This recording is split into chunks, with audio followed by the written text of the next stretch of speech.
ساتھ ہر ملک میں تمہاری حفاظت خدا کرے، ہر ملک میں تمہاری حفاظت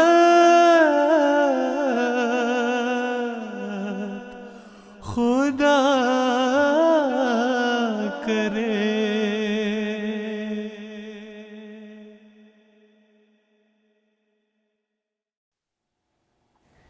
اعوذ باللہ من الشیطان الرجیم، بسم اللہ الرحمن الرحیم۔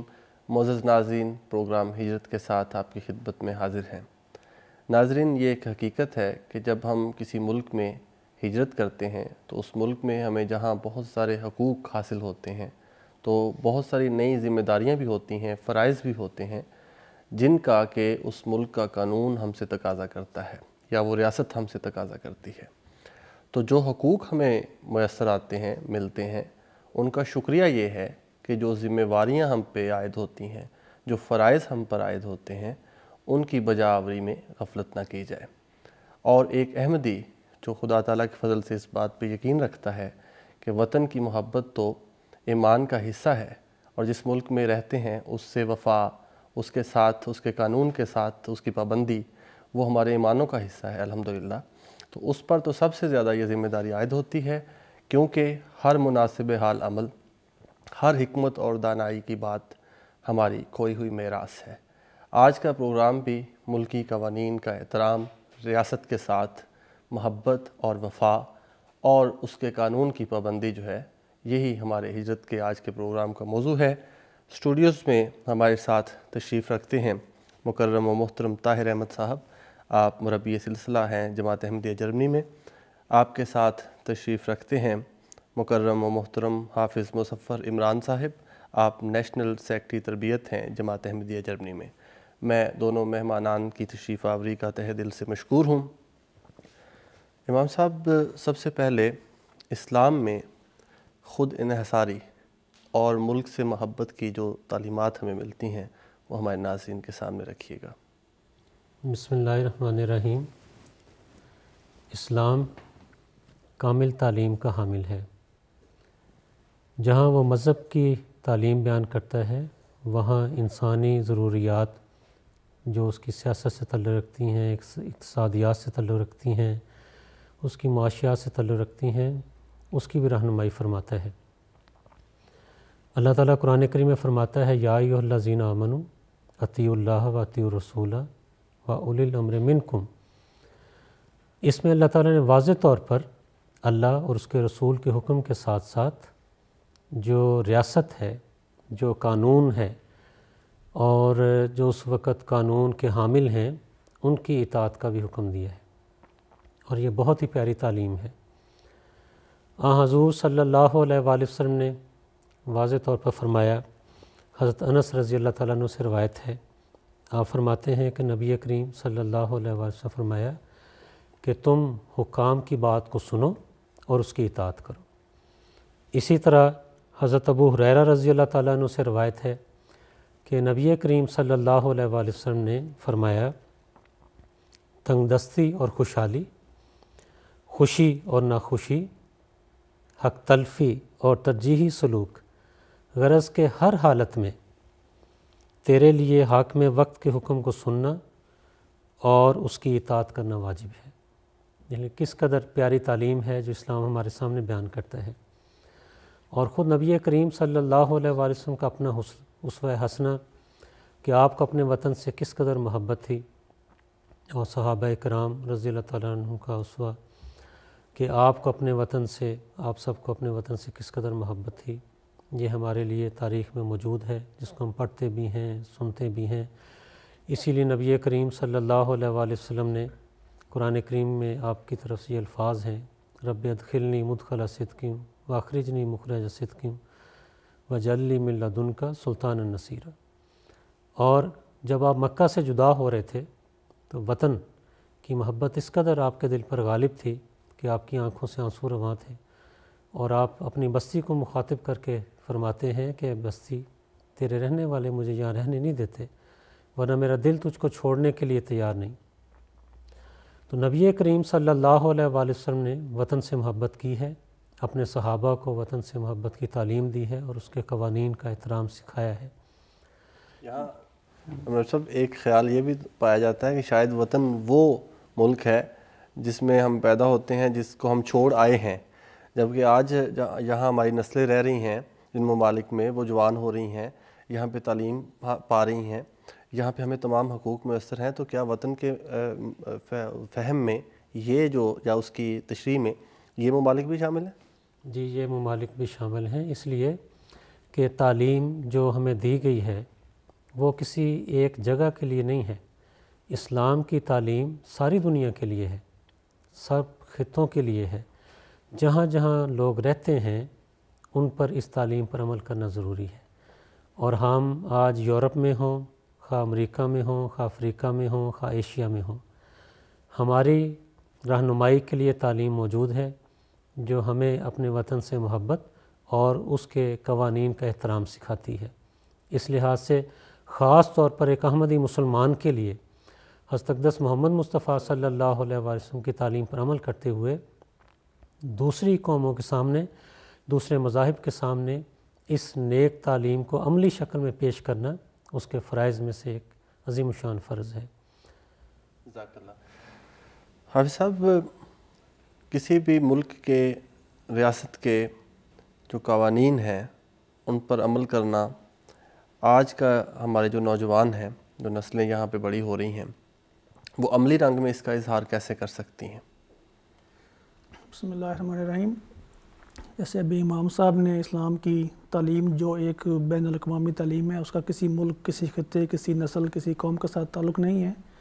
اسلام کی تعلیم ایک بین الاقوامی تعلیم ہے، اور اگر ہم جس ملک میں رہ رہے ہیں، یورپ ہے، ایشیا ہے، افریقہ ہے، امریکہ ہے، جہاں بھی ہیں، اس ملک کے جو قوانین ہیں ان کے اوپر عمل کرنا وہ ہمارے فرائض میں چیز شامل ہو جاتی ہے، اور اسلام ہمیں یہ سکھاتا ہے کہ بطور مسلمان ہمارا فرض ہے کہ ہم اس معاشرے کا ایک مفید وجود بن جائیں، اور اس معاشرے میں رہنے کے لیے ریاست نے جو قوانین مرتب کیے ہیں، خواہ وہ سماجی ہیں، خواہ وہ جو مختلف جو معاشی اور اقتصادی جتنے بھی قوانین ہیں، اس کے اوپر عمل، اور عمل صرف اس لیے نہیں کہ یہ اس ملک کا قانون ہے، نہیں، بلکہ اسلام ہمیں یہ سکھاتا ہے کہ ہم نے جس ملک میں رہنا ہے اس کے تمام جو قوانین ہیں اس کے اوپر عمل کرنا ہے، سوائے جہاں پہ اعتقاد کا بات چلے گی وہاں پر بہرحال اس میں دوسری تشریح ہے۔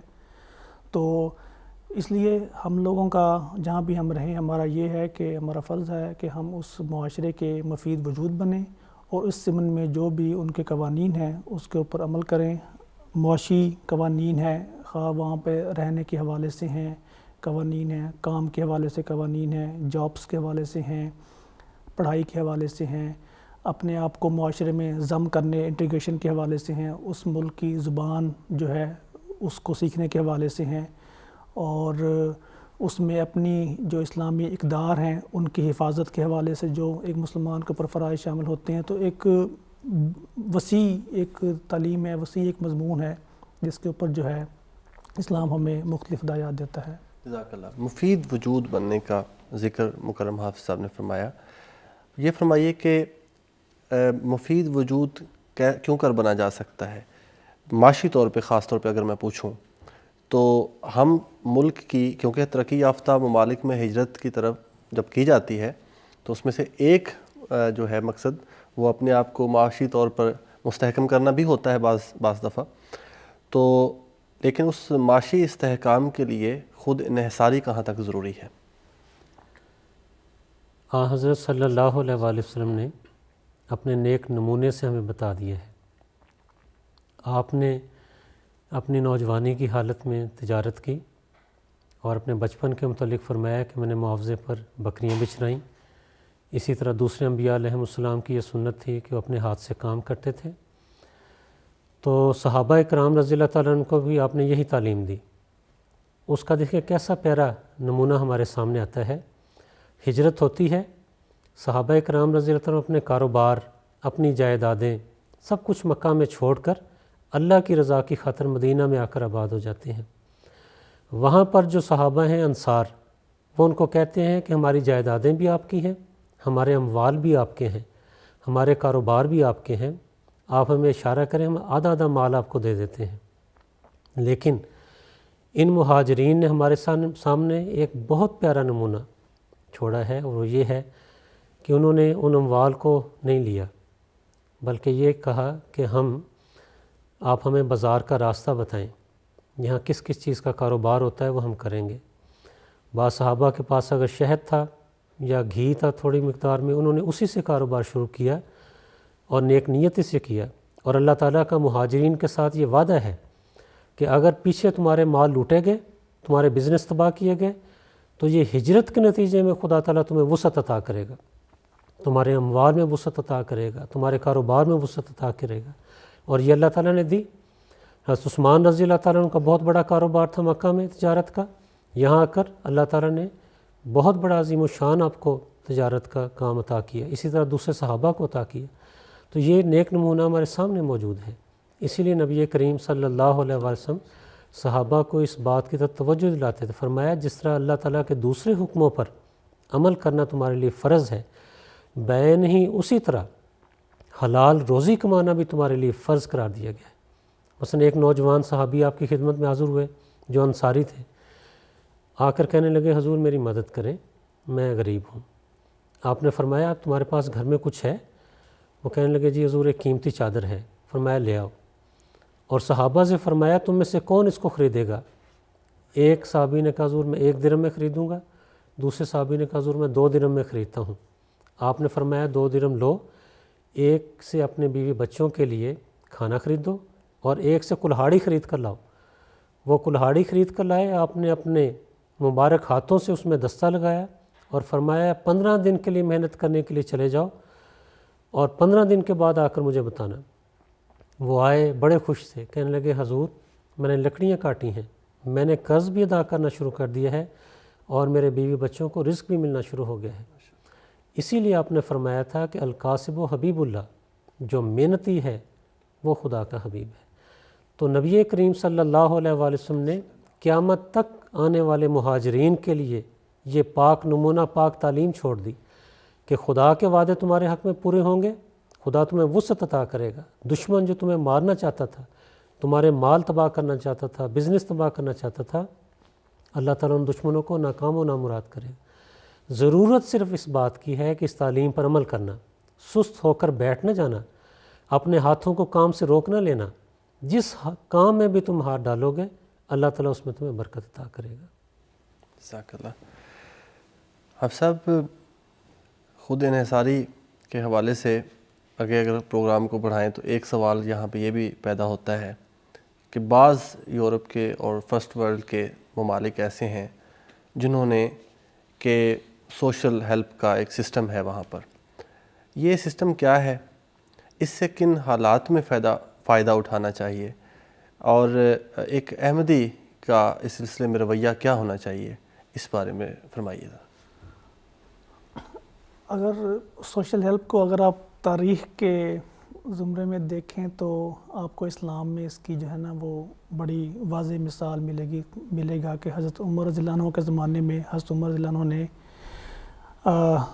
اسلامی حکومت میں اس سوشل سسٹم کو جو ہے وہ رائج کیا تھا.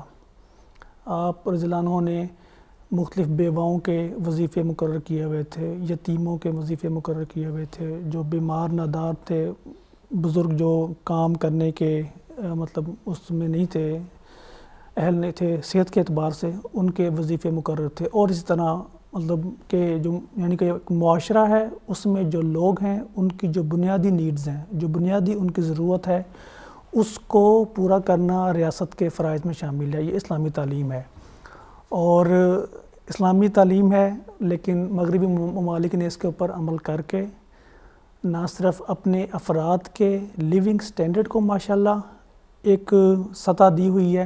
جتنا آپ کسی بھی قوم کا لیونگ اسٹینڈرڈ ہائی کریں گے، اس قوم میں آپ ایجوکیشن کو ایزی کریں گے، اس قوم میں افراد ہیں ان کی ترقی کی مختلف جو راہیں ہیں گورنمنٹ ریاست اس کو اوپن کرے گی، اس کو انصاف کے ساتھ مہیا کرے گی، تو وہ جو قوم ہے وہ آٹومیٹکلی ترقی کرے گی. جس ملک میں ہم رہ رہے ہیں، جرمنی کی مثال ہے، 45 میں کہہ لیں کہ ٹوٹلی سیکنڈ ورلڈ وار میں مور دین 60-70% جو ہے ملک جو ہے وہ تباہ ہو چکا تھا.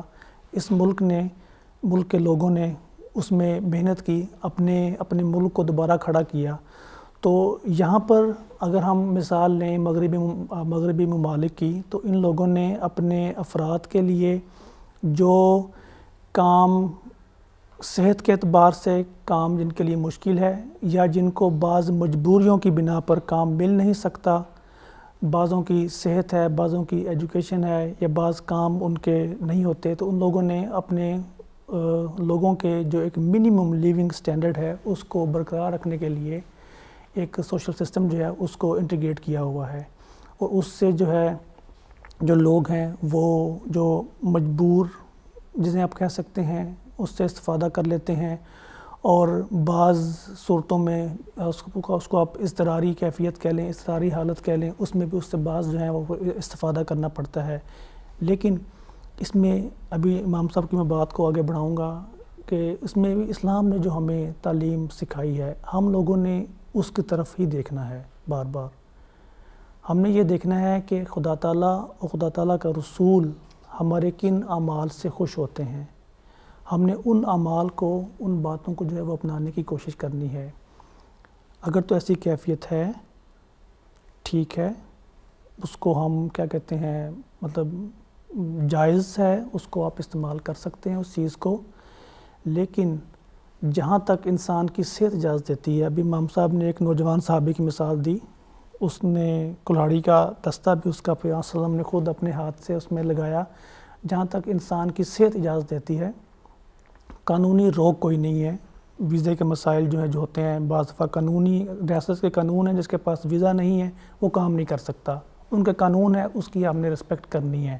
ٹھیک ہے، ویزا ہے، صحت بھی ہے، مواقع موجود ہیں. پھر جس ملک میں جن ممالک میں ہم رہ رہے ہیں، ان میں تو اتنے مواقع ہیں کہ گورنمنٹ کے اتنے ادارے ہیں جو خود انسان کو واچ کرتے ہیں، اس کا جائزہ لیتے ہیں، اس میں کس قسم کی صلاحیت ہے، اس کو اس قسم کے جو مختلف جو ٹریننگز ادارے ہیں ان میں جاب، ان میں ٹریننگ اور پھر جاب، اس طرح جو ہے مختلف سہولتیں ہیں. تو اس میں اس طرف جانا چاہیے.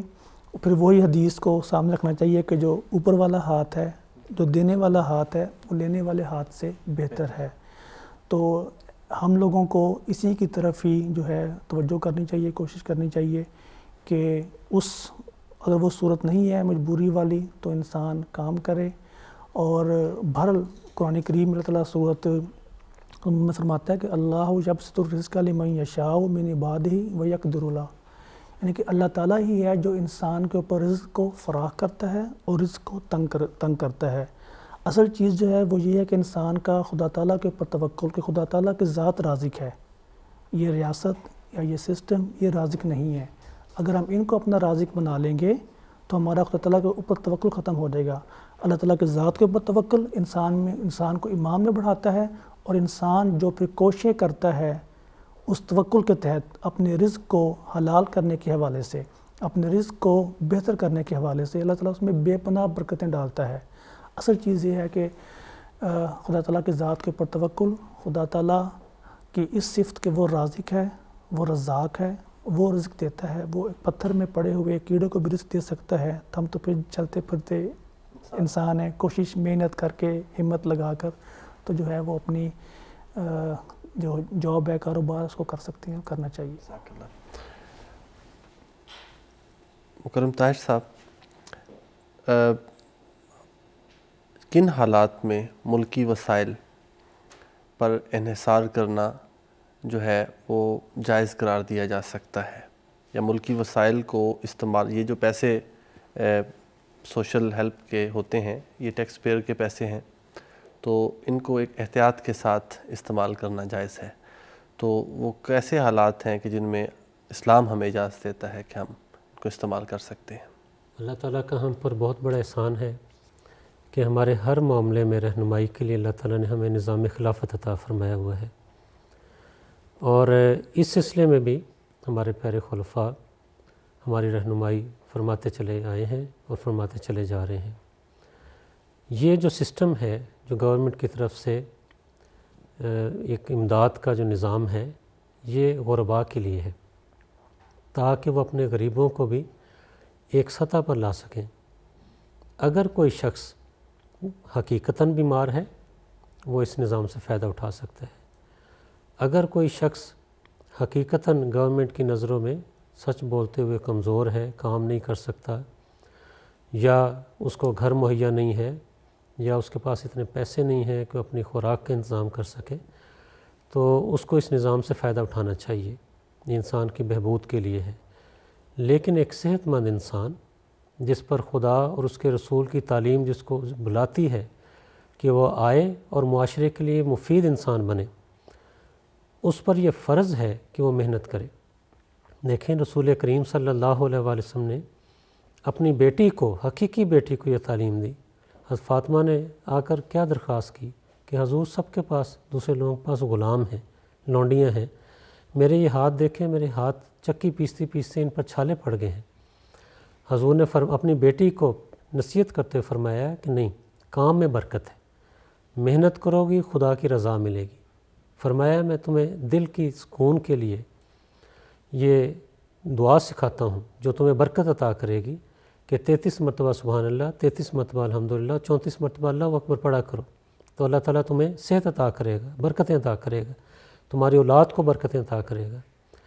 تو اس لحاظ سے اس نظام سے صرف وہی فائدہ اٹھا سکتا ہے جو واقعتاً اس کا مستحق ہے، اور جو مستحق نہیں ہے اور وہ اس سے فائدہ اٹھاتا ہے تو گویا وہ خدا تعالیٰ اور حضور صلی اللہ علیہ وسلم کی تعلیمات سے واضح طور پر روگردانی کرتا ہے۔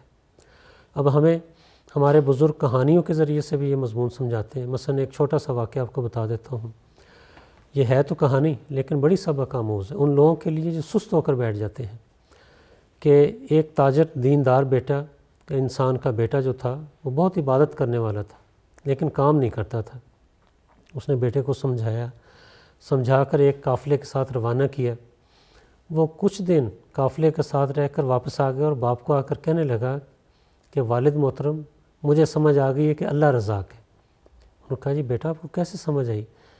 کہنے لگا میں رات کو خیمے میں سویا ہوا تھا تو میں نے اچانک دیکھا، باہر نکلا تو دیکھا کہ ایک شیر نے ایک ہرن شکار کیا اور اس نے کھایا اور ہرن چھوڑ کر چلا گیا۔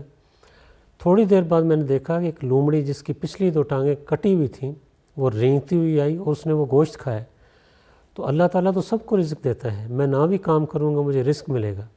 باپ نے کہا کہ بیٹا تم شیر بنو جو شکار کر کے معذوروں کو بھی کھانا دیتا ہے، نہ کہ اس معذور لومڑی کی طرح بنو کہ جو اپنے ہاتھ پاؤں کاٹ کر بیٹھ گئی ہے اور دوسروں کے رزق پر گزارا کر رہی ہے۔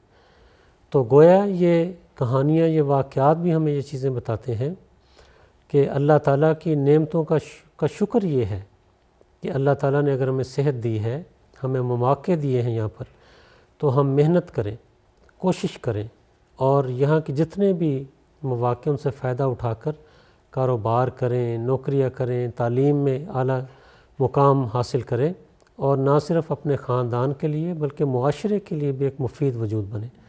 اگر اس سوشل ہیلپ کو لے کر انسان بیٹھ جائے، ایک صحت مند انسان جو کام کر سکتا ہے وہ بہانے بنا کر گھر میں بیٹھ جائے، تو اس کا نقصان یہ ہے کہ وہ صرف خود اپنا نقصان نہیں کر رہا بلکہ اپنی اولاد کے لیے بھی ایک برا نمونہ پیش کر رہا ہے، اور غیروں کے لیے بھی اسلامی تعلیمات کے خلاف ایک نمونہ پیش کر رہا ہے جس کو دیکھ کر وہ اچھا نمونہ حاصل نہیں کر سکتے۔ ایک محنتی انسان، حضرت اقدس محمد مصطفیٰ صلی اللہ علیہ وسلم کی تعلیمات پر عمل کرنے والا انسان جب جا کر معاشرے میں کمائی کرے گا، خون پسینہ ایک کرے گا اور نیک نمونہ دنیا کو دکھائے گا، تو یہ عملی تصویر ہے اسلام کی جس کو ہمیں دنیا میں پیش کرنا ہے۔ اس لحاظ سے ہمارے وہ مہاجرین جو آ کر ان وطنوں میں آباد ہوئے ہیں، اللہ کا ان سے وعدہ ہے قرآن کریم میں کہ اللہ تعالیٰ انہیں رزق میں وسعت عطا کرے گا، صرف انہیں اس تعلیم پر عمل کرنا ضروری ہے۔ اور جو عمل کر رہے ہیں اللہ تعالیٰ کے فضل سے، جو خلفاء کی آواز پر لبیک کہتے ہوئے اپنے قدم آگے بڑھا رہے ہیں، اللہ تعالیٰ نے انہیں رزق میں بے شمار فراخی عطا کی ہے۔ جزاک اللہ۔ محترم حافظ صاحب، اسی سوال سے جواب سے ایک سوال اور بڑھتا ہے کہ محنت کا حکم ہے، اپنے ہاتھ سے کمانے کا حکم ہے، لیکن بعض اوقات یہ عذر بھی دیکھنے میں آتا ہے کہ اپنے علم کے مطابق، اپنی تعلیم کے مطابق روزگار نہیں مل رہا، لہٰذا ہم اس لیے یہ کام نہیں کریں گے، وہ کام نہیں کریں گے. تو اس سلسلے میں کیا عمل ہونا چاہیے، کیا ہدایت ہے؟ اس سلسلے میں جو بنیادی اسلام کی جو تعلیم ہے، اسلام تو ہمیں ڈگنیٹی آف ورک، کام کی جو عظمت ہے وہ سکھاتا ہے. کسی کام کو کوئی آر نہ سمجھنا، اسلام تو ہمیں یہ چیز سکھاتا ہے. حضرت مسلم رضی اللہ عنہ نے بھی مشلرہ جلد اول میں اس کے اوپر جو ہے وہ سیر حاصل ہدایات بحث کی ہے اور ہدایات سے نوازا ہے. انہوں نے فرمایا کہ بعض لوگوں سے میں کہتا ہوں اپنے بچوں کو کام پہ لگاؤ، تو وہ کہتے ہیں کہ جی ان میں اس کام کی کیپیسٹی نہیں ہے، یا ان کی پسند کی ان کی جو کوالیفیکیشن ہے اس لحاظ سے ان کو جاب نہیں ملتی. تو حضور نے فرمایا کہ اس کو جو مفہوم ہے وہ یوں بنتا ہے کہ اگر قوم کے نوجوان جو ہیں وہ یوں بیٹھ جائیں گے تو پھر قوم میں سستی جو کاہلی ہے وہ پیدا ہو جاتی ہے. اصل چیز ہے اگر ہم یہ کہیں کہ جی یہ کام یا یہ جاب یا یہ جو ہے یہ میری پسند کی نہیں ہے، یہ میری ایجوکیشن کے مطابق نہیں ہے، تو انسان کی ایک اپنی سوچ ہے، اس کی ایک اپنی ڈیمانڈ ہے کہ میری اس طرح کی میری جاب، یا اس طرح کی اس کا ویژن ہے اس طرح کی میری جاب، اس طرح میری جو ہے وہ سیلری وغیرہ بھی ہو اس لحاظ سے. انسان کو بیٹھ نہیں جانا چاہیے. اگر انسان بیٹھ جائے گا، انتظار کرے گا جی کہ جو چیز خود چل کے میرے پاس آئے گی، انسان کو اس کے لیے پھر محنت کرنی چاہیے. لیکن اس وقت جو بھی جاب مل رہی ہے اس کو کر لینا چاہیے. حضرت صاحب نے موجودہ صاحب نے امیر المومنین نے ہمارے اجتماع کے اوپر 2004 میں اس کے اوپر جو ہے نوجوانوں کو کام کے حوالے سے اور پھر اس کام کے دوران سے جو رقم ملتی ہے اس کے خرچ کے حوالے سے قناعت کے مضمون کو پاکستان یا دوسرے ممالک میں رہنے والے جو عزیز و اقارب کو سپورٹ کے حوالے سے مختلف جو ہدایات ہیں اس سے نوازا. حضور نے فرمایا کہ اگر آپ کو کوئی کام نہیں مل رہا تو آپ سنڈے مارکیٹ ہے اس کو لگانا شروع کر دیں، فارغ نہ بیٹھیں. اور حضور نے ہماری میٹنگ میں بھی بارہا اس طرف جو ہے وہ توجہ دلائی ہے کہ جو نوجوان جو بیکار بیٹھے ہیں اور یہ اس انتظار میں بھی ہیں کہ کوئی پسند کی جاب ملے یا اس طرح ہو، بیکار نہ بیٹھیں. پھر حضور نے ایک مثال بھی دی اس میں کہ آپ صلی اللہ علیہ وسلم تشریف لے کے جا رہے تھے، ایک صحابی جو ہیں وہ بیٹھے ہوئے تھے اور وہ زمین پر کچھ لکیریں جا رہے تھے. انہوں نے سلام کیا، فارغ بیٹھے ہوئے تھے، تو آپ نے سلام کا جواب نہیں دیا. جب واپس آئے تو وہی صحابی زمین پر کچھ لکیریں مار رہے تھے انگلی کے ساتھ یا کسی چیز کے ساتھ، تو سلام کیا تو آپ نے سلام کا جواب دیا. صحابہ نے پوچھا یا رسول اللہ صلی اللہ علیہ وسلم، پہلے انہوں نے سلام کیا، آپ نے جواب نہیں دیا، اب انہوں نے سلام کیا تو آپ نے جواب دیا ہے. تو صلی اللہ علیہ وسلم نے فرمایا کہ جب یہ بالکل فارغ بیٹھا ہوا تھا اس وقت شیطان جو ہے وہ ان کے دماغ کے اوپر جو ہے وہ حاوی تھا، ان کے اندر وہ شیطان تھا. کچھ وہ کر رہے تھے، بشک وہ پینسل سے یا کسی چیز سے لکیریں لگا رہے تھے، وہ کچھ کر رہے تھے. اٹ مینس کہ ان کے اوپر جو ہے جو خالی ذہن کچھ نہ کرنا، وہ تو ویسے ہی شیطان جو ہے وہ اس طرح کے ڈھونڈتا ہے کہ وہ حاوی ہو اور ان کو اپنی مرضی کے مطابق جب ان سے کام کرے.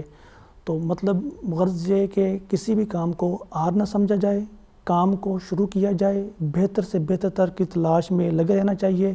اللہ تعالیٰ سے فضل، اس کی مدد، اس سے دعا، اس کے خلیفۃ المسیح کو دعا کے لیے خطوط لکھتے رہنا چاہیے.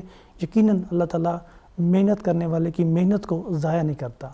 ہم تو پھر مسلمان ہیں، وسلم پر ایمان رکھتے ہیں، ان کے مسیح پر ایمان رکھتے ہیں، اس کے خلیفہ کو مانتے ہیں. ایک عام بندہ جس کے اندر وہاں جو توحید کا انکاری ہے، جو وسلم کو بھی نہیں مانتا، وہ محنت کرتا ہے، اللہ تعالیٰ اس کو بھی اس کا ریٹرن دیتا ہے. تو ہمارے تو محنت میں دو قسم کی چیزیں شامل ہو جائیں گی نا. تو اس لحاظ سے کسی بھی کام کو آر نہ سمجھا جائے، اس سے گریز نہیں کرنا چاہیے. اور حق حلال کی جو روزی ہے، محنت کی جو روزی ہے، الکاسب حبیب اللہ، محنت کرنے والا اللہ کا دوست ہے، اس چیز کو سامنے رکھتے ہوئے جو انسان کو کام جو ہے وہ کرتے رہنا چاہیے. جزاکم اللہ احسن الجزا. میں اپنے دونوں مہمانان کی تشریف آوری کا بہت مشکور ہوں. وقت کی رعایت سے ہم اس اہم ترین موضوع پر آج اسی قدر گفتگو کر پائے. معزز ناظرین، پروگرام آپ نے دیکھا، اپنے آراء، اپنے فیڈ بیک سے ہمیں ضرور نوازیے گا۔ اس کے لیے آپ ہمیں ای میل کر سکتے ہیں hijrat@mta.tv پر۔ اللہ تعالیٰ سے دعا ہے کہ وہ ہمیں حضور صلی اللہ علیہ وآلہ وسلم، حضرت مسیح موعود علیہ السلام اور آپ کے مقدس خلفاء جو ہیں ان کی ان تمام توقعات پر پورا اترنے والا بنائے اور ویسا وجود بنائے جیسا آپ کو پسند ہے کہ ہم بنیں اور اس معاشرے میں اپنی زندگی بسر کریں۔ اس دعا کے ساتھ اگلے پروگرام تک کے لیے آپ سے اجازت چاہتے ہیں۔ السلام علیکم ورحمۃ اللہ وبرکاتہ۔